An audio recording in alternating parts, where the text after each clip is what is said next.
If you're looking to be inspired, motivated and educated by the business journeys and lessons learnt of Leeds business owners, then this is the podcast for you. And I'm your host, Phil Fraser. Before we start, I have one simple request. Please hit the follow or subscribe button on the app that you're listening on. Today's guest founded, built and sold an AI business before AI even became cool. Hear the unique way she founded her business and her exit story. There's also her 30-day retirement and why she loves having crap days at work. Plus, there's a brilliant how-to if you're looking to find your startup idea. On today's Leeds Business Podcast, I'm delighted to have with me Hazel Savage, CEO of Syntho. Hi, Hazel. Hi, Phil. Thank you so much for having me. Pleasure to be here. It's great to have you on. We're going to start at the end and go backwards. So, CEO of Syntho, tell us what Syntho is and tell us how you ended up being CEO. Yeah, so Syntho is a music tech platform. It's for music education. It's a series of courses and videos to teach people how to learn Ableton and house music production. And it was founded by superstar DJ Josh Baker from Manchester. And he brought me on as the CEO about 5 months ago. Okay, now 6 months ago, you retired. Is that right? Exactly. I had a 30-day retirement. And a couple of people have been asking me about that in the last week, going, why didn't you just stay retired? And I'm like, honestly, some days I ask myself the same question. I was eating well. I was going to the gym all the time. I was getting lots of sleep. I was the best 30 days of my life so far, I think. But I think I'm an eternal workaholic. And so when an opportunity lands in your lap and, you know, Josh originally reached out to me about March 2024. He came to a talk that I did in Leeds that was part of an Innovate UK event. And he showed up and he just asked me a question in one of the panels. And he came and spoke to me afterwards and was like, do you want to work for me? And I had no idea who he was. So I was like, thanks, no thanks. And but he is tenacious and persistent. About 9 months later, I said yes to working to him. Okay, so let's rewind a bit then. So this is the Leeds Business Podcast, but I know you've been based out in the US, you've been based in Singapore. So tell us what you retired from before you came out of retirement.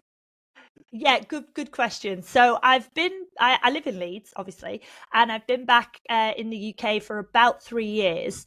And before that, I was in Singapore for 6 years. And it was whilst I was in Singapore that I started my own music AI company called Musio. And I started that in 2018. And I exited that by selling it to SoundCloud in 2022. And so as part of that acquisition, I relocated back from Singapore to the UK. And then up until December last year, was still working for SoundCloud, who had acquired my company. So it was the leaving of the SoundCloud and then the 1 month off before starting at Syntho. There's a couple of things you said there that I need to unpack. Yeah, of course. You started an AI company in 2018. And most people are sort of losing their shit this year because AI is taking over. AI in 2018, how did that happen? So we were doing AI when it wasn't cool. And we were calling it machine learning. We barely used the phrase AI, to be fair, because it was a less accurate description at the time. Essentially, myself and my co-founder, we met at a startup incubator in Singapore, Entrepreneur First, and he and I started working together. He's a Swedish guy called Aaron. I'd say he's in the top 1% of AI developers in the world. He's been doing it for about 17 years, like insanely long, before any of it actually worked. Okay. So we keep going backwards. What were you doing on an accelerator or incubator course? Yeah. Had you had the idea then? No, not at all. So again, I'm walking back through time. I'm quite enjoying the experience. So in 2018, before I joined Entrepreneur First, I had been working for another music tech company in Singapore called BandLab Technologies, which is another music tech company. And after I'd left BandLab, I was planning a little downtime or a change or a relocation. And then I got a cold call from Entrepreneur First asking me if I would join the program. It was via LinkedIn, and it was something like, come join our program, we'll pay you to start a business. And I thought, that sounds like such a scam. But they invited me for a coffee, and where it was in Singapore, it's literally less than a 5-minute walk. So if this does turn out to be a scam, it's going to cost me almost nothing. So I just walked along, and it turns out it's not a scam. It's a real incubator. And they were offering me a place on it. And I was like, sure. You know what I mean? Sometimes you just go with the flow a little bit. And I was like, this could be something, this could be nothing. Let's do it. Had you been thinking about starting a business before then? Yeah, I think I was, I've worked in a lot of jobs, and I've had a lot of, I've only ever worked in music tech. So I think at the time I did the Incubator, I'd had like 12 years experience working in music tech, predominantly in like product marketing roles. And I think I always thought that I would start my own company. And I, just always in the back of my head, like, yeah, one day I'll do my own thing. But I thought that this is how it worked. I was under the impression that, I don't know, I'd be like chopping an onion or like washing my hair, and suddenly I'd have this like epiphany of an idea fully formed, and I would be like, that's what I'm going to do. So up until that point, I was just waiting for that to happen. It turns out that's not how it works at all. So as I'm sure you know, so I always thought that I would. So probably even though they cold called me, it was already tapping into something that I'd already thought about, like, yes, I will start a company, Okay.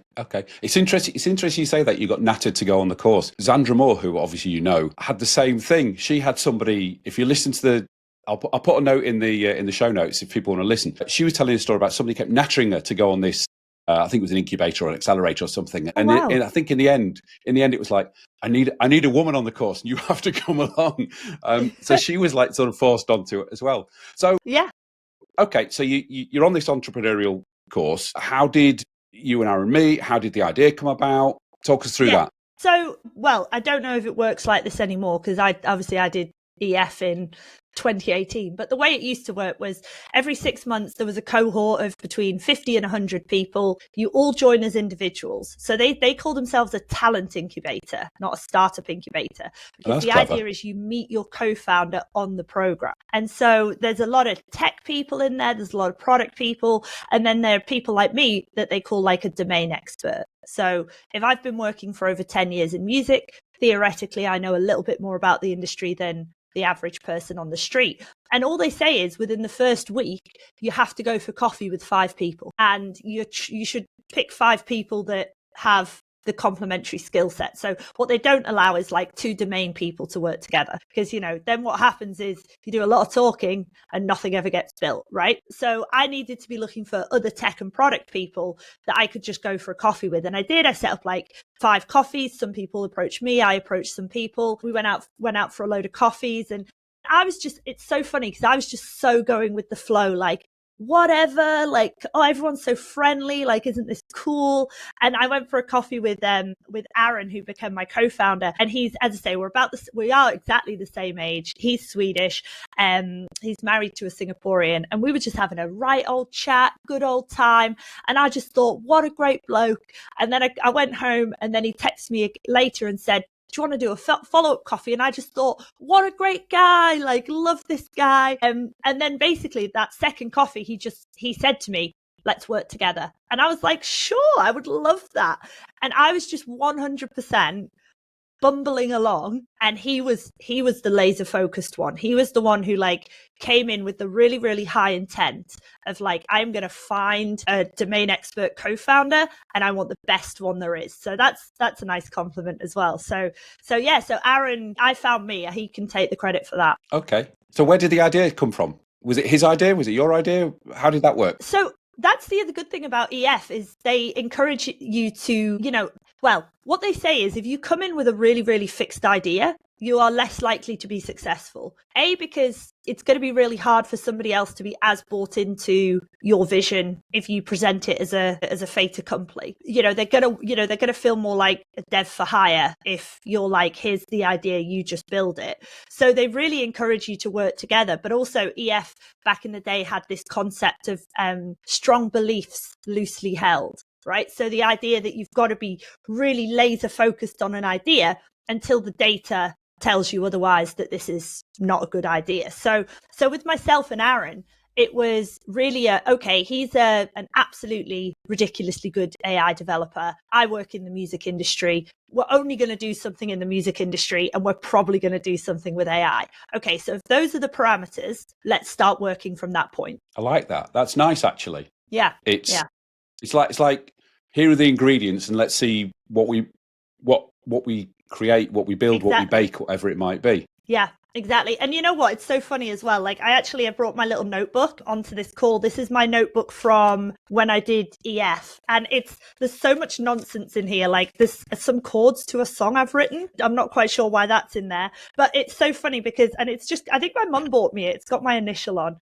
But literally on the very first page, day one of EF, it just says, all I've written down is non-consensus view of the world. So what EF make you do on day one is write down the things that you think that nobody else agrees with, right? And so for me as a domain expert, you know, I've been at this point, I've been in the music industry for 12 years. What are the things that I believe, but yet for some reason no one else in my industry does believe? So that's kind of just, and also I've written as well, and this is so cute, there's a little asterisk at the bottom and it just says, find ML guy. As in, I knew from day one, I need to find an ML guy. So, and I did. Well, or he found me, I should say. But so I keep all my old notebooks as well. It's just such a nice reminder. Brilliant. And just for those who didn't get that, ML, machine learning. Machine learning. Correct. Yeah.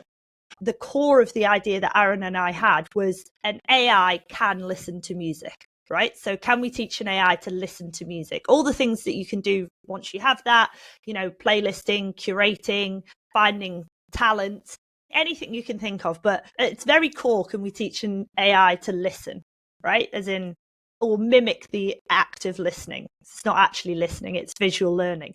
But can we get an AI to mimic the act of listening? So straight away, Aaron, my CTO co-founder, he's just straight on with the job of building a prototype and of a model to test whether we actually can do that, you know, and he's sort of pulling old bits of code together and he's writing new code and he's thinking, you know, what model could I put together that will be able to solve for all the challenges in teaching an AI to listen to music?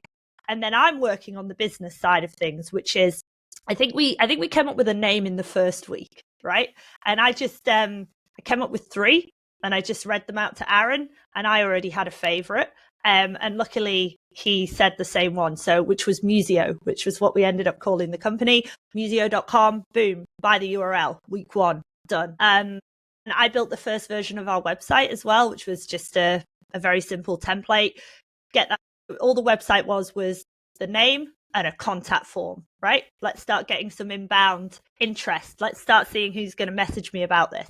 And from there, it was really, and then I also spent the first week setting up multiple calls with friends of mine from the industry. So I remember my friend Ollie from Universal in Australia. I had a friend at Sony, basically lots of Will Mills, who I'd used to work with at Shazam. And I was just going to call all these people up and just kind of tell them what I was going to do and see what they thought, see what reaction I would get, you know. So didn't initially in the first couple of weeks like announce anything online, because at this point wasn't sure if I was actually barking up the wrong tree or not. Okay. And okay, so we're thinking about teaching AI to listen to music. What's the business structure? How do you make money out of it? Well, so it was all based on this theory that I think it's in 2018 Spotify had put out a press release maybe a couple of weeks or months before I did EF, and it said, you know, did you know there are 30,000 songs uploaded every day to Spotify? And I was like, I don't think I did know it was 30,000 a day. That's a lot. And I said, I know that's a lot because when I used to work in a record store at HMV, I used to put the new CDs on the shelf on Sunday night, ready for Monday morning. And there was about 5. I love the democratization of music, but it's led to that acceleration of content. So I was like, there's no way that's not going to be a challenge. And there's no way that's not going to continue to accelerate. And so that was kind of the initial thought of, at the very start of the business, this is why this will be valuable. How we actually then got to figuring out the pricing model, the structure, and the eventual product, that was a lot more complicated. But our initial guess was that there's high volume here. and it's not being addressed. Okay. That's really, really interesting, because you've identified that there will be a market, but you don't know what it is. And you've identified that you're going to try and do this machine learning. And then it's almost like, well, let's see what that produces and what we can then make money. I think sometimes people get that the wrong way around, don't they? And that's a very brave way of doing it as well. And so, having been in the jobs that I'd been in, and, I'd also previously worked in music streaming at Pandora, I was like, this level of automation for this volume of content, I'm absolutely sure will be valuable. Okay. Let's go fast forward. Okay, so you built Musio, exit. Talks about the exit, because, that's the sexy bit of business. It's also the hard bit. That just gave me like a little bit of a sort of flashback there, just to feel like, because I will say, and I think I've said it before, selling the company, the exit was the hardest work I've ever done and the hardest project I've ever undertaken. Like, if I previously thought raising money, and we raised a seed round of $2 million in Singapore, if I thought that was hard, which it was at the time, exiting is like next level difficult. Yeah. And so we sold in 2022, but it was an 8-month process from initial discussion to signing. Okay. Did you put the business up for sale, or were you approached? Approached. Yeah. We had, over the 4 years of the company before we sold, we had like 3 approaches for acquisition. Obviously some more serious, some less serious. Those were ones where we were given an actual term sheet or a figure at least. So music tech is just insanely high acquisition. So I kind of expected it, even one of those initial calls that I said when I was doing the user research, one of those people on day 2 was like, "Are you for sale?" And I was like, "Haven't built anything yet, let you know."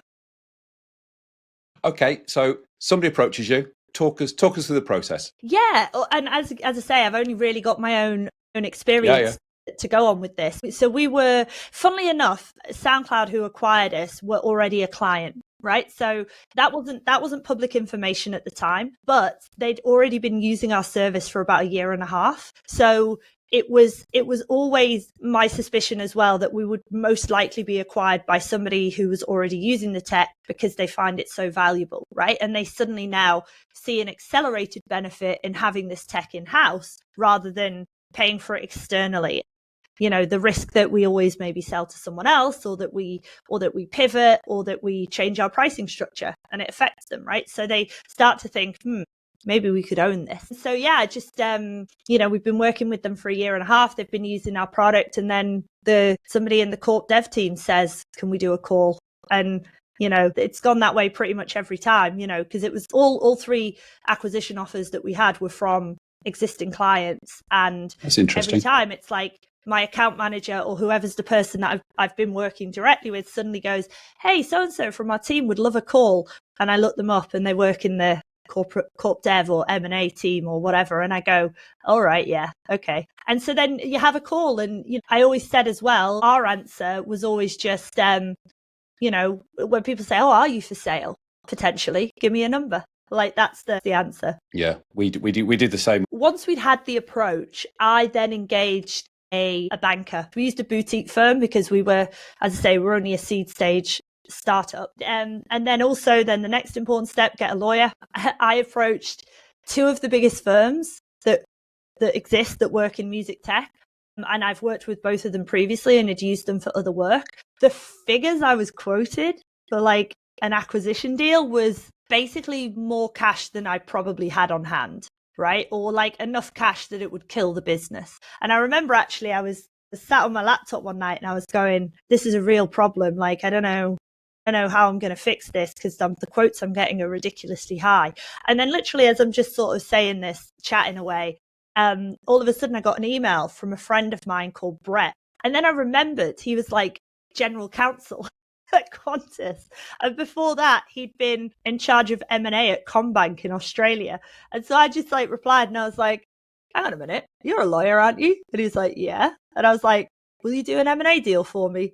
And he was like, "Sure." So I got the best lawyer at a really, really great rate that I could afford. And he did the transaction for us. And I was so smug because he was always, he's both Australian and UK trained, but he was always the smartest person on every call And I got so lucky. So once I had the banker, I had the lawyer, and then, you sign your head of terms, as in this broadly is what we're agreeing to. This much money, this much stock. This is what the founders will be doing. And then you go straight into the long form docs, which was the stock purchase agreement, the SPA. And it's so funny because I did catch myself about like 2 months into the process going, yeah, we really need to fix up the KYC for the SPA. And I was just like, I found myself saying phrases that 6 months ago I'd have gone, I don't know what that means. So it's such a steep learning curve. Huge. And I assume they did lots of DD on you. Did you do DD on them as well? Yes, a little bit. Although, to be honest, the fact that there'd already been a working relationship for a year and a half meant that the most important things to us, which were cultural fit, we already knew that existed because we've been working really closely with the teams we would become a part of and work with. And then the other thing, I guess, as well, from an acquisition perspective is just, do they have the cash? And, SoundCloud have published many reports and articles about cash flow and where they're at as a business. But yeah, the due diligence was intense. Like they just sent over like a massive spreadsheet of all of the documents that they wanted. And then I just spent the next several months like creating a Google Drive with it all in. Yeah, it was a lot. Okay. For those who maybe at some time eventually exit, what's the worst part of the exit? The worst part?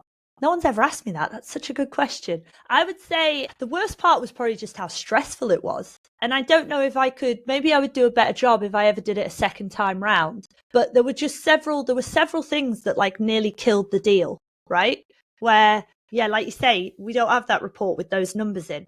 That I could fix. But there was other stuff where it would be like we'd have a relationship with another client because we were a B2C organization we were selling. And if there was any questions about, we don't like this deal term, we don't like this. And I was like, okay, so for this deal to go through, I have to retroactively go to another customer, get them to change their agreement. That is not insignificant to do. And there were lots of little things like that, nearly just killed the whole thing several times. And, when I look back at photos of myself from that time period, I do not look like a healthy version of myself. I think just the amount of stress. So that was the only negative. And it was so funny because on the day that we signed the deal, we took the whole team out for dinner. I lasted until about 8:30 and I was just like, I'm going to go now. Great job, guys. Cards behind the bar. And they all continued to partying. And I just had nothing. I had nothing in the tank. I had less than nothing, not even fumes, So as I say, I always say it's the hardest thing I've ever done. And then, for about a week afterwards, I was just like, never again, never. And then like about a week after that, you're like, maybe. Everybody says it, and I ask all these people who have exited. Anybody who's thinking of exiting, it is so intense. And I don't know if you had this. Did you ever struggle with deal fatigue? So it's sort of like fuck it, I'm not doing it. I can't be arsed with this anymore. I never got to that point of deal fatigue, but again, this is where I felt really lucky because I would just had Brett on the other end of the phone, our lawyer, and because he'd done so many M&A deals before, we even had this shorthand where I'd call him up and I'd be like, usual amount of bullshit or extra bullshit? And he'd be like, usual. So like he was really able to guide me on, that I feel like they've asked for something absolutely insane, right? And they've added this at the last minute. Am I am I in the wrong thinking this is unreasonable, or is this pretty standard? And so just to have someone who could give me a benchmark on this, either this is standard or we can push back, this is not standard. That was so helpful to me because, as I say, you don't know what you don't know when you're doing something for the first time. So how long did you work for SoundCloud after you sold? And what was that like in terms of a mindset change from being the boss to being an employee again? Just under 3 years. So, I finished the earn out within the first 12 months, but then obviously was incentivized to stay for longer. And I always just said, I'll stay as long as I'm enjoying it, and I'll stay as long as I feel like I have purpose and I'm adding value. And, the first couple of years were all about like embedding the technology, the teams, the transition. And then, and when I first joined, I was reporting to the the president, Alaya, who's now the CEO, and he was such a fantastic boss. But when he got the promotion, I then got, changed to a different team. And that's when I became a bit more like, I think I'm spinning my wheels a little. So there was absolutely no hard feelings, but I was like, the whole C-suite has changed since I joined. I'm no longer reporting to Alaya. And I just kind of looked around and I was like, I don't think they need me, that much. So that was when I knew it was the right time to leave, even though, as I say, left on good terms, really enjoyed it. Everyone else is still there. I'm the only person that's left. But I will say as well, I had no issue really going from being a founder to an employee. And I think it's for a couple of reasons. I think one is I've had a lot of experience just working for other people, so I was never a founder because I can't work for other people. I had like 10 years plus experience of being like, yeah, I'm someone's head of marketing. What do you want me to do? Sure, I'll do that. So that never really bothered me. And I always say, like, even when we were building Musio, I love being a founder, but I was never obsessed with being a CEO. Like, I don't need to be the boss. It's just that you better make sure that the boss is smarter than I am. That's my only requirement. Yeah. So that takes us full circle, and that's retirement. Yeah. Then tick. Right. Okay. So before we go on to post-retirement for the month, I want to talk to our listeners and viewers about the Leeds Business Podcast Fair Deal. The Leeds Business Podcast Fair Deal has two sides to it. My side of it is every week I bring you, free of charge, lots of inspirational, motivational, fascinating business leaders like Hazel. You, listener and viewer, have got one other thing to do. You need to recommend this podcast to one other person you think will get benefit from it. That's it. The Leeds Business Podcast Fair Deal. Fair deal, Hazel? Fair deal. Fair deal. There you go. So you've sold, you've worked, you've exited, you've retired, and then this whippersnapper comes and natters you at a conference and you're back in working again. Straight back to it. Back to the grindstone. How does it feel this time? I love it because I've realized I do just love being an operator. I do just love getting shit done. I'm not sure if I'm allowed to swear on this podcast, but that's my number one thing. Just get it done.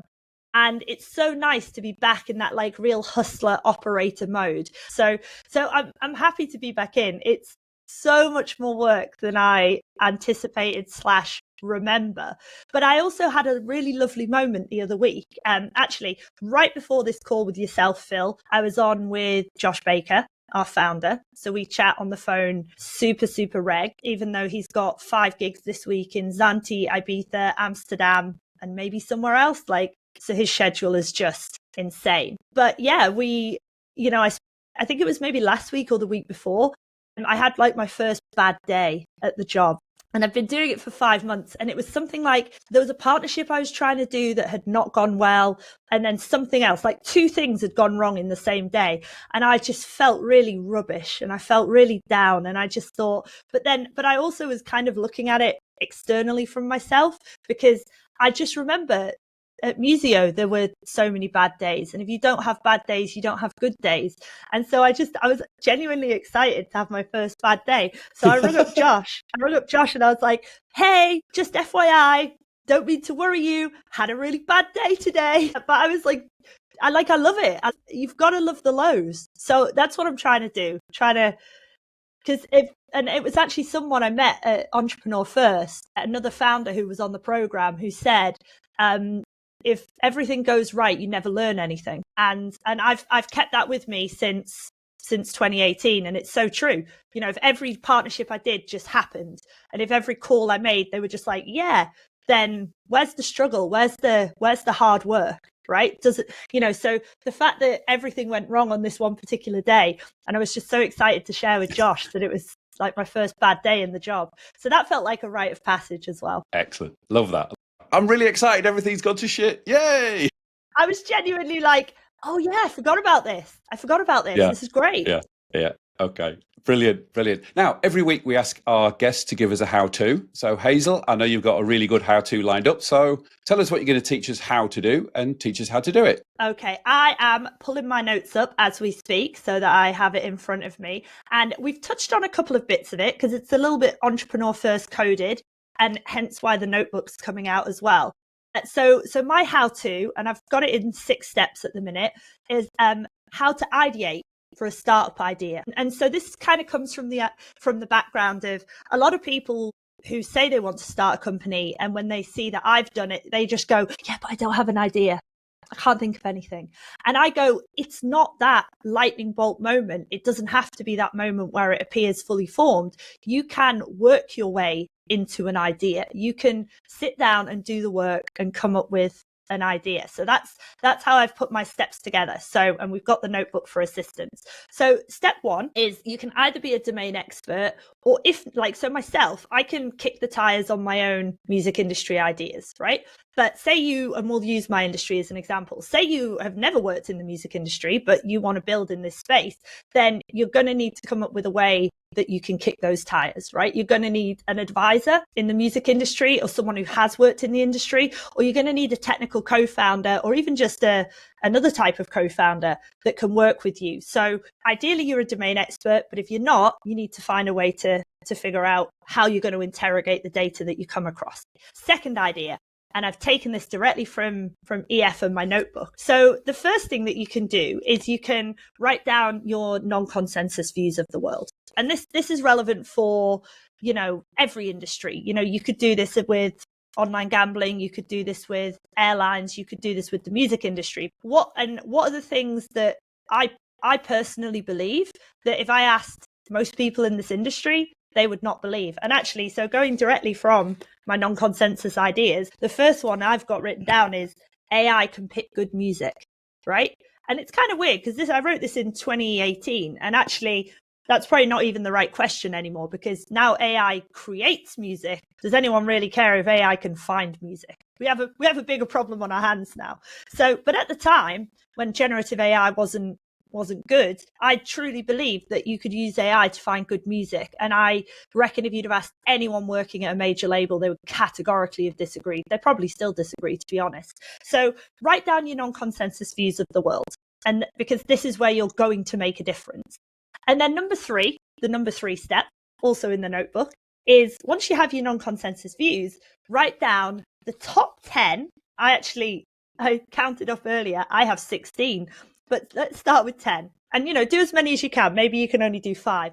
Write down in my notes, I've written, write down the top 10 issues your industry is facing. But I think what you're essentially doing is you're writing down the top 10 problems that your industry has.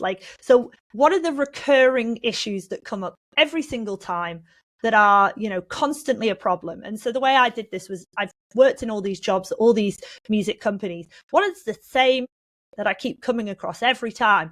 No one can find the image assets. No one can create a playlist quickly. I particularly enjoy it because number 6 on my list is just people are assholes. So I think that's probably relevant for most industries. Yeah, you can keep that number 6 and you can use it for yourself, listeners. So there you go. You've got your top 10 list. And then essentially you want to sit with your advisor. Next step 4, is you then want to interrogate every single one of your ideas. Which of them can be done? And as I say, the one on the list that we essentially started working on is, can an AI listen to music, right?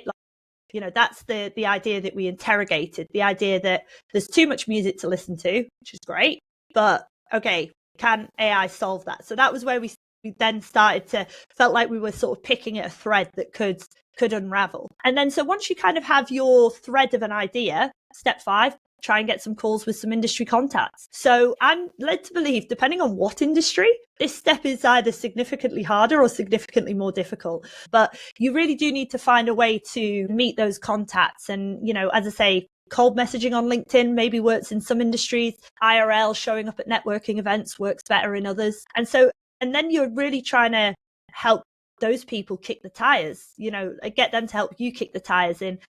Does this work? Is this a thing? And what they might do is they might come across and be like, oh yeah, that's such an incredible idea. We already use a software that does exactly that, and we've been paying for it for 2 years. Okay, so you're not as cutting edge as you thought, right? But you're going to get more information the whole time. Just a question on that. If you're basing your plan on non-consensual ideas, are you not going to get, at this stage, you're not going to get loads of people going, that's not going to work? Oh yeah, you're going to get a bit. That's either going to piss on your chips or make you think, yeah, we've got an idea here. Yeah, and I think, do you know what? It's without knowing what the specific idea is, just using a theoretical idea, it's really, really difficult. But yeah, I mean, I came across a lot of people who, when I told them what I was going to do, they'd just go, well, that won't work. And so you got to sort of roll with the punches. I guess if it's every single person tells you that, that's a concern. And it depends how controversial your non-consensus idea is. Like, why do these people think it won't work? And I think the music industry has just a long history of this is what we do and this is how we've always done it. And the fact that I had lived experience of knowing this was a problem was what made me think, even though I am non-consensus, I'm still right. And you keep pushing it and you keep interrogating the data with every call, with every new piece of information. This is back to that strong beliefs loosely held, right? You believe it until the data shows you that you're not right. And then you have to move quickly. You pivot away. Because where a lot of businesses fall over is they won't let go. They're so convinced that the idea is correct. So that was point 5, contact your industry contacts. And then my final point 6, was just to choose one of the top 10 lists and chase it down until it proves you're wrong or right. Brilliant. That is fantastic. That is fantastic. And anybody who's thinking they want to find an idea, that's a brilliant way of doing it. Hazel, that's fantastic. Thank you very much indeed. So every week we are going to ask our guests for their next brilliant business. So Hazel, what's your next brilliant business? Thank you so much, Phil. Well, I feel like we've ideated on a few things, you and I, back and forth. A few ideas have come to mind, but I have to go with one. I have to go with one idea that I came up with a few years ago, and I still haven't seen anyone build it. So you're familiar with Uber, obviously. Yep. The ride-sharing app. Probably most of us have got it on our phones. As soon as you need a car, you need a lift somewhere, boom, Uber. So this is probably more of a name than a company at this point, but I'm going to go with Poober. And it's the idea that there aren't often accessible restrooms everywhere. In fact, I came up with this idea in Singapore because a friend of mine had come on honeymoon to the UK. And when he came back, his first comment was, why does the UK have no public restrooms? Because actually in Singapore, they're very accessible. And so I was like, well, what we need the Uber of toilets. I'm walking down the street. I need to go? Where's the nearest? And of course, once you've got the name, Poober, and maybe, people can monetize their restroom facilities. So this is my next idea. I can't believe no one's done it. The name is right there. I feel like it's catchy. It's going to get a lot of press just off the back of the name. That's my next brilliant business idea. Fantastic, Hazel. Absolutely love it. Now, one thing we haven't mentioned in all the things we talked about is you head up a new group called Leeds Angels. Tell us about Leeds Angels. I do. So I'm the principal of Leeds Angels, and fellow podcast guest Mark Roberts is our chairman. And essentially, since I moved back to Leeds, I didn't realise there were so many exited founders that live around here.